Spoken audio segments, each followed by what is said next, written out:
না। দিন দেখলাম না একটা নোটস লিখতে, একটা জিওগ্রাফি অনার্স স্টুডেন্ট শুধু কানে বলে হ্যালো হাই করেই যাচ্ছে 24 আওয়ার। কথা তো আমি এত বছর ধরে শুনে এলাম।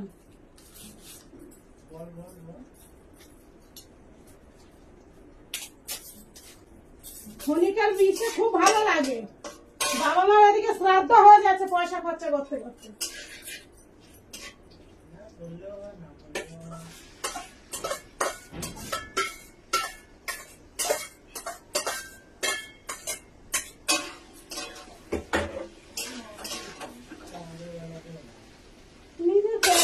নিজে তৈরি করা কোনদিন একটা নোটস লিখতে দেখিনি আমি।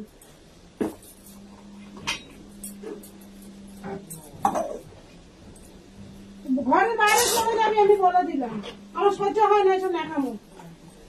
পড়াশোনা বাদ দিয়ে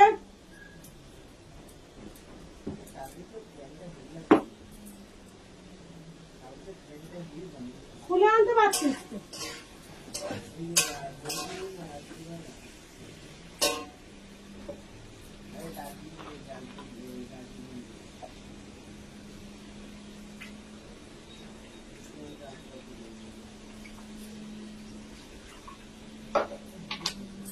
এবার ভালোভাবে রেজাল্ট করতে না। কোনদিন আমি একটা কিছু দেখলাম না। যাকে বোঝাচ্ছি টাকা খরচা করতে হয়। মানে একটা জিওগ্রাফি স্টুডেন্টের কত রকম থাকে, তার সঙ্গে রয়েছে ইকোনমিক্স। ও হাই হ্যালো কোথায় যাচ্ছিস, কোথায় আছিস, কি করছিস। আরে আমি বলবো আমার আর কি আছে, আমার তো সর্বস্ব হয়ে গেছে যা হয়। তোর তো নিজের ক্যারিয়ারটা তৈরি করতে হবে।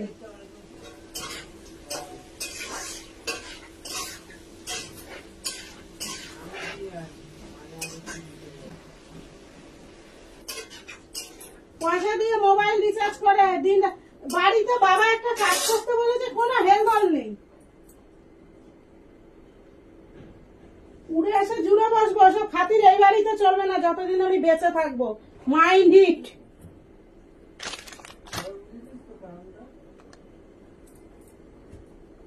ওর আসপর্দা কত বড়।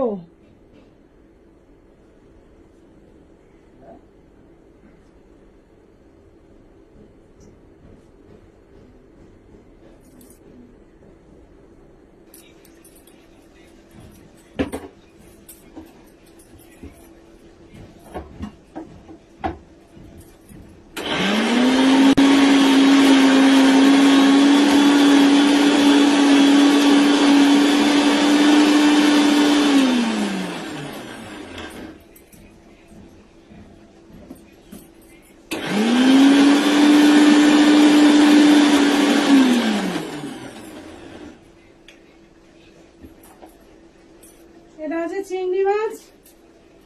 মাথাটা গরম হয়ে যায় সত্যি বলছি। চিংড়ি মাছ এটা আগের দিনে করেছিলাম, আদা রসুন লঙ্কা সবকিছু পেস্ট করে একসাথে ভাজবো একটু কালো জিরে দিয়ে। ভালো লাগে এটা। আমি আমার মতো করে করি, আমি কারোর মতো করি না, বাট খেতে ভালো লাগে। আমার থেকে বেশি ভালোবাসে আমাদের ওর বাবা।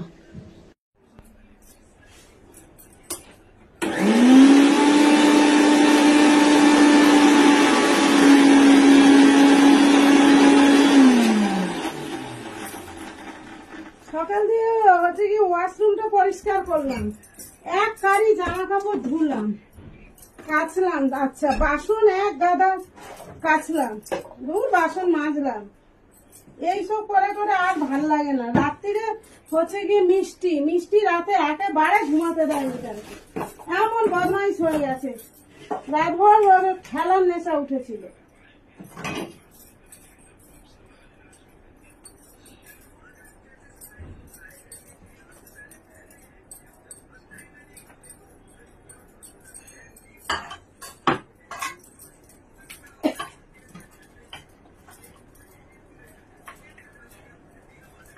বাবাকে একটু পেঁপে সিদ্ধ করে দেবো আর মাংসটা করবো, ব্যাস।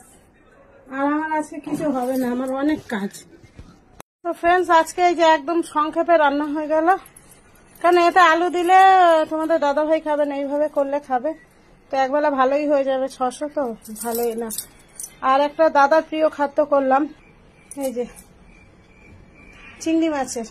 জানি না তোমরা কে কি বলো, অ্যাকচুয়ালি এসবের সঙ্গে আমি খুব একটা পরিচিত ছিলাম না। ভর্তা বলো যাই বলো, মোটামুটি চিংড়ি মাছটাকে ওই সমস্ত কিছু দিয়ে তারপরে পেস্ট করে ভাজা হয়েছে, কিন্তু মানে সেই লাগে খেতে, বিশ্বাস করো। গরম ভাতে যদিও আমার ভাতটা ঠান্ডা হয়ে গেল, সকাল সকাল ভাত করা হয়েছে। তো আজকে এই অবধি রান্না শেষ।